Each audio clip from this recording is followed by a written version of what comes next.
Welcome back to the Deep Dive. We're tackling some really fascinating material today, going deep to pull out the key insights. Yeah, our mission basically is to explore these timeless ideas about influence, about power.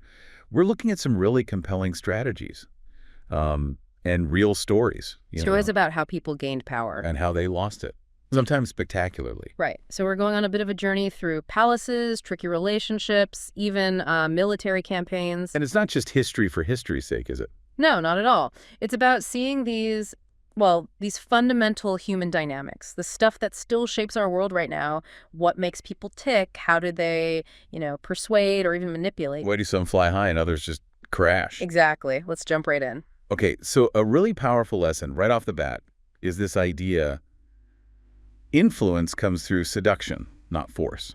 Seduction, not force. Okay. Yeah. The argument is that, using brute force, being tyrannical, just ordering people around, it's ultimately self-destructive. It blows up in your face. So what's the alternative? True lasting influence, it comes from understanding people, their psychology, what they want, their weaknesses, and using that subtly to guide them where you want them to go. And we have a classic example of someone who did the exact opposite, right? Marie Antoinette. Oh, absolutely. A tragic example, really. Think about when she first got to France, marrying Louis XVI. Huge public excitement. Massive adoration. She was seen as this vibrant, beautiful, refreshing figure after the old king's excesses. People loved her, even people who'd never laid eyes on her. She represented hope. So she started with this huge bank of goodwill. A huge one. But then, after she became queen in 1774, things shifted dramatically. Oh, wow, so. Her focus just narrowed completely onto her own pleasure. Unbelievably lavish spending. We're talking astronomical sums. Clothes, jewelry, these incredibly complex hairstyles. Instant parties, too, right? Masked balls. All the time. Pure indulgence. And then she poured a fortune into her private escape, the Petit Trianon at Versailles. Ah, yes, the fantasy village. Exactly. Built this idealized rural setting, hired actual peasants, wash girls, cheesemakers, even shepherds. And the detail that always gets me: the sheep apparently had silk ropes. Yoke ropes for sheep, wow. That really says something about the disconnect. It absolutely does. And here's the crucial part. She just seemed to ignore the context. Which was? France was collapsing, near bankruptcy, widespread famine. People were starving. So while the country starves, the queen is playing shepherdess with silk-roped sheep. You got it. And people noticed. It wasn't just the commoners, nobles too. They started to really hate her for this apparent indifference, this total focus on her whims while the state crumbled. And then came the revolution, 1789. Yep. Mobs march on Versailles. They forced the royal family back to Paris. Was there any point where she tried to, connect, understand what was happening? Not according to this account. It seems she remained completely aloof, almost like she thought the peasants would just get tired and go home. She couldn't grasp their feelings, their desperation. Which just sealed her fate, didn't it? Pretty much. 1792, monarchy abolished. Imprisoned. Louis executed. When time came, nobody stepped up. No one defended her. Not friends, not other royals in Europe, not even her own family. She'd completely burned every bridge through her own actions, isolated herself. So her downfall wasn't really about foreign enemies. It was internal, wrought from within, caused by ignoring her own people. Exactly. Total self-absorption, total disregard for others' feelings and needs. It led straight to isolation and destruction, the complete opposite of building influence by understanding people. Right. So the lesson isn't just don't spend too much money. It's deeper. Ignoring the emotional reality of the people you depend on is just a guaranteed way to lose everything. You can't force goodwill. No, you have to earn it. Make people feel seen, feel like they are gaining something. Even if you're the one benefiting most, they need to feel like the winners in the exchange. That perceived benefit is the key. A crucial point. Now, shifting gears a bit, what about dealing with opponents, people actively working against you? This brings us to another strategy: scaffolding your enemies, often called the mirror strategy. The mirror strategy, I like that. Mirrors reflect, yeah, but they can also distort, can't they? So it's about using reflection to confuse, to destabilize. Precisely. You mimic their actions, maybe reflect their flaws back at them in a way that throws them off balance. Why is that so effective? Psychologically, I mean. Well, people often like your own reflection, right? Right. They see the good bits, ignore the flaws. But if you hold up a mirror that shows the uncomfortable truths, or worse, reflects their own tactics being used against them, it's deeply unsettling. Forces them to confront themselves. Yeah, You become that disorienting mirror. And the classic example here is just wild. Joseph Fouché in Napoleon. Oh, Fouché, the Minister of Police. The very same. After Napoleon came back from Elba in 1815, his situation was shaky. He needed Fouché, needed his ruthlessness, his control. But Napoleon just couldn't get him. He had spies everywhere, watching everyone. But they couldn't pin anything on Fouché. Nothing concrete. Fouché was an enigma. And his tactic, when Napoleon accused him of something, brilliant. What did he do? He wouldn't argue, wouldn't get mad. He'd just listen, calmly, maybe a little smile, agree to whatever Napoleon demanded, and then carry on doing his own thing. Completely disarming, not the reaction you expect. Exactly. So then comes the big incident. Napoleon's spies report Fouché is secretly talking to foreign ministers, including Metternich, the Austrian leader, a major enemy. Okay, sounds like treason. Napoleon was convinced. But he knew Fouché was slippery. He needed absolute proof before he could move against him. He needed to catch him in the act. And he thought he had. They intercepted a messenger from Vienna, letter for Fouché from Metternich, invisible ink. Details of a secret meeting of conspirators against Napoleon. The smoking gun? Looked like it. Napoleon sets a trap, sends his best agent to infiltrate the meeting. If Fouché is there, planning treason, they arrest him. Okay, trap sprung, Fouché's done for. Not quite. This is where it gets incredible. Napoleon's spy comes back, totally bewildered. Why? What happened? Fouché was at the meeting. But the other plotters, they were accusing Fouché of being too loyal to Napoleon. Wait, what? How does that even work? He's meeting with conspirators, but they think he's on Napoleon's side. It was Fouché playing multiple games at once. The very next day, Fouché goes to Napoleon, casually. Says, oh, Metternich tried to send me a letter, terribly busy, completely forgot.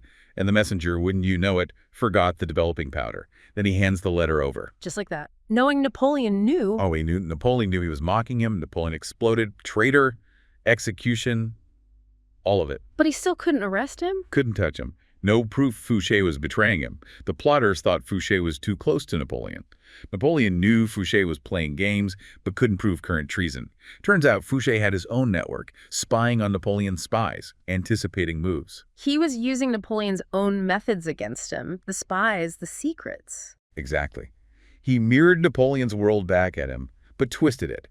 Left Napoleon furious, confused, but ultimately powerless to act against him directly. Fouché remained just out of reach. Wow. Okay, so for you listening, the point isn't necessarily to become a master spy. No, definitely not. It's more about recognizing that sometimes the best way to deal with an opponent isn't direct confrontation. It might be using their own tactics or highlighting their own inconsistencies in a way that makes them trip over themselves, using their reflection against them. A very subtle power play. Now, moving from that kind of strategic maneuvering, let's talk about making changes. This is a big one. Implementing change, always tricky. It's always tricky. The material points out something crucial. Intellectually, we might know change is needed, but deep down, people resist radical disruption, trying to force massive change too fast. It's like hitting a brick wall. It causes shock and almost always rebellion. You can't just steamroll people into accepting something new. Exactly. So the principle here is create need, but never create curiosa. Curiosa, meaning something totally weird and alien. Pretty much. Something unnatural, foreign. If you're bringing change, especially if you're an outsider, or if it disrupts core beliefs, you have to build support first.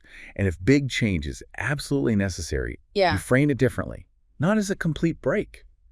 Present it as like an evolution, a development of what's already there, building on heritage. Make the revolutionary seem familiar, grounded in the past. That's the art, yes. And the cautionary tale here is Thomas Cromwell working for Henry VIII. Right. Henry wanted the divorce, Marianne Boleyn get male heir, Pope said no. Big problem for a Catholic king. Cromwell's solution, radical. Right. Just break with Rome entirely. Create a whole new Church of England. With the king at the head, who could then grant his own divorce. It was unthinkable, almost. But it got Cromwell power. Huge power. Made chief minister in 1531. And his method. He justified it by spreading rumors about church corruption, got Parliament on board. Then he just unleashed agents. To do what? Dismantle the monasteries, plunder them, seize their wealth, destroy property, impose Protestant ideas, change age-old religious rituals. That sounds incredibly violent and disruptive. It was terrifying for people. They saw their familiar world, their sacred places, literally torn down. This led to massive violent uprisings, especially up north around 1535-36. came close to overthrowing Henry. Because the change felt like an attack, a foreign invasion of their lives. Absolutely. Henry put down the rebellion, sure, but he was furious with Cromwell. Henry just wanted a divorce. He didn't sign up for nationwide chaos and trauma. Cromwell went too far too fast. He misjudged the reaction. Totally. Fundamentally misunderstood how much radical change people could stomach and how quickly. And his downfall was sealed later, trying to arrange Henry's fourth marriage. Ah, Anne of Cleves. Yes. He suggested her, a German Protestant princess, based on this beautiful portrait by Holbein. Henry loved the painting. But hated the real person. Instantly repulsed, apparently, and he blamed Cromwell. This mistake, on top of the chaos from the religious changes, it was too much. Cromwell was arrested in 1540, accused of heresy, Protestant extremism, the very things he did for Henry, executed publicly. A brutal end, resulting from forcing change too hard, too fast. It really highlights that you can't just command fundamental change, even with power. It takes time, preparation. You have to make it feel like an improvement, or at least a logical step, not something alien that destroys what people value. Okay, following on from managing perceptions, there's another principle here, maybe less explicit, but definitely present. It's about not showing off your perfection too much. Yes, be cautious of showing superiority.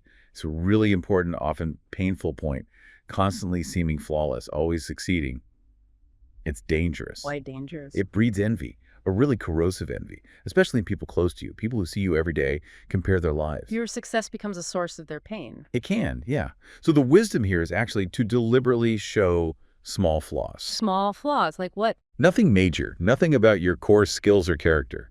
Just minor imperfections, things that make you seem human, relatable. Like a defense mechanism against envy. Kinda, yeah. It lowers the temperature, makes you seem less intimidating, less of a constant, painful comparison for others, more approachable. And the example for this is quite dark. Joe Orton and Kenneth Halliwell. Very dark. A grim story. They were partners for years, lived together. Halliwell was older, initially more the leader, had some money so they could both write. They wrote together. Yeah, Halliwell dictating, Orton typing. But they weren't getting anywhere. No success. Paired struggle then. For a while. The turning point was bizarre. They both went to jail for defacing library books in 57. Why? Who knows? Some kind of strange rebellion. But that jail time was the first real time they were apart. Then after jail. Orton started writing alone. And boom, success. Almost instantly. First play in 64, huge hit. His career just took off. Famous, acclaimed. While Halliwell Stayed stuck. Still writing, still failing. Still living together side by side, but in completely different worlds now. Orton, young, handsome, successful. Halliwell, older, balding, anxious, a failure in comparison. That must have been agony for Halliwell. It clearly was. His inferiority, his envy just festered. It grew into this consuming obsession. And then, in 1967... The murder-suicide. Yeah. Halliwell beat Orton to death with a hammer, then took an overdose. Left a note telling people to read Orton's diary. And the diary reveals. It showed Orton knew Halliwell was depressed, negative, but Orton saw it mainly through the lens of his own success as Halliwell's envy, his inferiority complex. And apparently Orton wrote about it with a kind of detachment, maybe even arrogance, lacking empathy for Halliwell's pain. So Orton, maybe unintentionally, kept highlighting the very success that was tormenting Halliwell. It seems that way. The constant success, the charm, displayed daily to someone drowning in failure and envy became unbearable for Halliwell. The only way he sought to stop the pain, to make them equal again, was death. Devastating. A real warning about how success impacts close relationships and the danger of appearing too perfect. Absolutely. Be aware of how your success affects those closest, especially if they're struggling. Not hiding your light, but understanding envy is powerful. Showing you're human with small struggles can be vital protection. Building on that idea, understanding dangerous moments. This brings us to another critical piece of wisdom. Master the art of knowing when to stop. Knowing when to stop feels counterintuitive sometimes, right? We're always told, keep going, push harder. And that's exactly the trap. Victory, winning. It's often the most dangerous moment. Really? The adrenaline, the feeling of triumph. It makes you arrogant, overconfident. You think you can do anything, so you push past your goal. You overreach. Risking everything you just gained by grabbing for more. Precisely. Snatching defeat from the jaws of victory because you didn't know when to quit while you were ahead. The principle is about restraint, discipline. Set clear goals. Work hard to achieve them. And then, once you hit that goal, stop, pause, let the dust settle, consolidate, assess the new reality, then plan the next move. Don't let success make you reckless. And Cyrus the Great is the big example here. The ultimate example, perhaps. Legendary figure. United the Persians, beat his grandfather the king, conquered Lydia, Babylon, huge empire, king of the world. An amazing run of success. Incredible. And that success, history suggests, made him believe he was invincible, which led to his fatal mistake in 529 BC. What'd he do? He decided to attack the Massagetae, a powerful nomadic tribe in the east, ruled by Queen Tomyris. She warned him off. Stay in your lands, let me rule mine. A clear chance to stop. He had a massive empire already, but he didn't take it. No. He scorned her warning, pushed forward, wanting more conquest, crossed the river into her territory and set a trap. What kind of trap? He knew they weren't used to Persian luxuries, especially strong wine, so he set up a camp, lavish feast, lots of potent wine, left his weakest soldiers there, pulled his main army back. Baiting them. Exactly.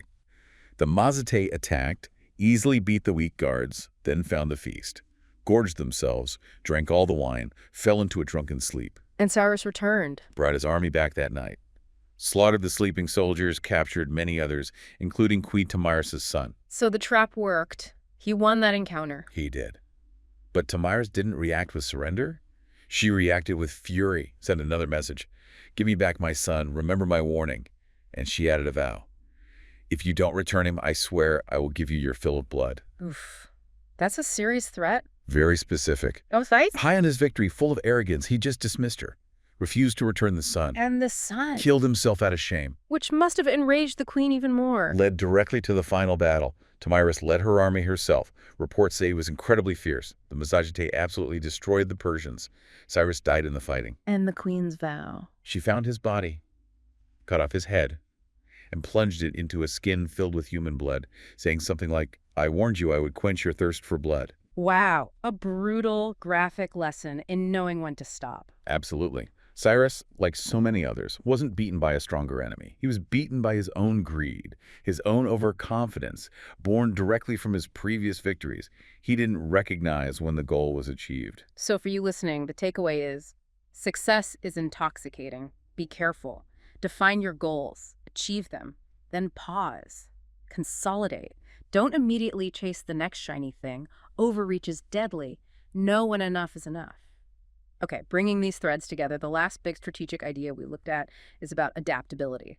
Flow like water, never crystallize in a fixed form. This one's about the danger of being predictable. If your style, your methods, your reactions are always the same, always fixed, eventually your opponents will figure you out, even weaker ones. They'll find a way to counter you. Like water finding a way around a rock. Exactly. The advantage, especially if you're facing someone seemingly stronger, is in being fluid. Formless, unpredictable. Like water, it takes the shape of its container, flows around things, changes direction. So plan carefully, but stay flexible in how you act. Yes. Keep people guessing.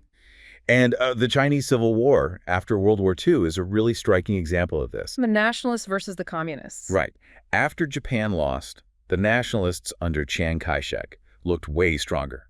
More troops, better gear, more training. They were sure they could crush the communists easily, saw them as weak rural rebels. Primitive. Underestimated them based on conventional metrics. Totally. And their strategy showed it. Very conventional. Focus the best troops on taking and holding the big cities in Manchuria. Use those as bases. They basically ignored the huge rural areas. Saw them as useless. A very fixed, rigid plan. City focus. Completely. The communists, though, totally different approach. Pure fluidity. They Yeah. spread out into all those rural areas the nationalists ignored. Use the space Chiang gave them. Exactly. And used guerrilla tactics. Not just because they were weaker conventionally, but because it was unpredictable. Striking from everywhere. No front line. No pattern. Constant movement, constant pressure. Yes. And the nationalists just didn't get it. They thought the guerrilla stuff meant the communists were scared or just didn't know how to fight a real war. They misread the flexibility as weakness. They did. They didn't see the communists were deliberately using that fluidity, that unpredictability, to turn the nationalists' own rigidity against them. Flowing like water through the cracks. You got it. Relentless, unpredictable attacks. Psychological warfare, too. Made the bigger nationalist armies feel surrounded, confused, exhausted. They couldn't figure out where the next hit was coming from. Cities started falling sometimes before a big attack even happened, just from the pressure. They couldn't adapt their fixed strategy. Nope. Useless against a fluid enemy. By 1948, nationalists lost Manchuria. By 49, communists controlled mainland China. The weaker force won largely because they were adaptable and unpredictable, while the stronger force was rigid. So the lesson isn't just military, it's about flexibility in anything you do. Being too fixed makes you vulnerable. Staying adaptable, willing to change course, keeping others guessing. That can be a huge advantage, even if you seem weaker on paper. So we've covered a lot here. Seduction over force, mirroring enemies, gradual change, managing envy, knowing when to stop, staying adaptable. These are clearly powerful tools, ways people navigate the world, gain influence. And there was that interesting side note in the material, wasn't there? A warning against using this stuff for bad ends, but also suggesting that maybe the truly malicious types often lack the skill to use it well anyway. Yeah, a curious thought, almost a small comfort, like you said. But then, right at the very end, this whole exploration takes this really profound turn, a final thought. What was that? It talks about contemplating death daily, maybe just for 5 minutes. Whoa, contemplating death after all this talk about power and strategy, that's a shift. It is a big shift, but the argument is powerful, truly sitting with the fact that your time is limited. It changes your perspective on everything. It makes you realize how empty a lot of the things we chase actually are. Manipulation, lying, fighting, just piling up money or power. They lose their appeal when you face your own mortality. Puts things in perspective. The ultimate deadline. Exactly. The material suggests it clarifies life's real purpose. Something great, but finite. It talks about good and evil, truth and lies. Even says jokes can hold deep meaning. And crucially, it ends by saying all the wealth, all the power. It means nothing if you're not fundamentally a good person. It uses the word insane, human being, implying inherent goodness. So after exploring all these ways to gain worldly power, it brings us right back to character, to values. A very strong refocus, Yeah. Challenges you to think about your actions not just in terms of does this work, but against the backdrop of your limited time and the call to live a meaningful, ethical life. Okay, so here's a final thought for you listening. We've walked through these pertinent, sometimes ruthless strategies for influence, and now we end on this stark reminder. You're mortal. And maybe true value isn't in power, but in being a good person. How do you hold both those ideas at once? Does understanding how power works change how you feel about pursuing it? And how does knowing your time is limited and that call to live well affect how you might choose to use or not use this kind of knowledge? Are these strategies just neutral tools? Or does knowing about them force a deeper look at your own values, your impact? What really matters when faced with that ultimate limit? Maybe understanding influence is powerful, but understanding ourselves in the face of those big questions, maybe that's the deepest power. Definitely something to think about. This has been The Deep Dive.